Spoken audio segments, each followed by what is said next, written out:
You ask Tiger to calculate. This deals with linear inequalities with one unknown. The final result is x smaller than -2. Let's solve it step by step. Group all constants on the right side of the inequality.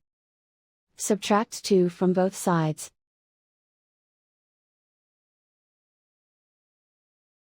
Simplify the arithmetic.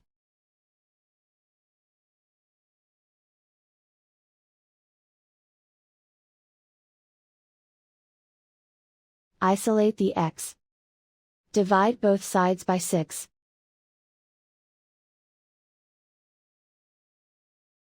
Simplify the fraction.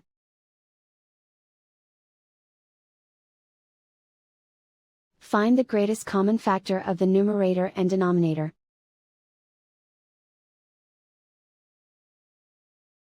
Factor out and cancel the greatest common factor.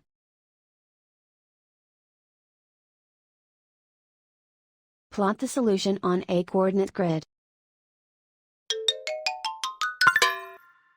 And so the final result is x smaller than -2.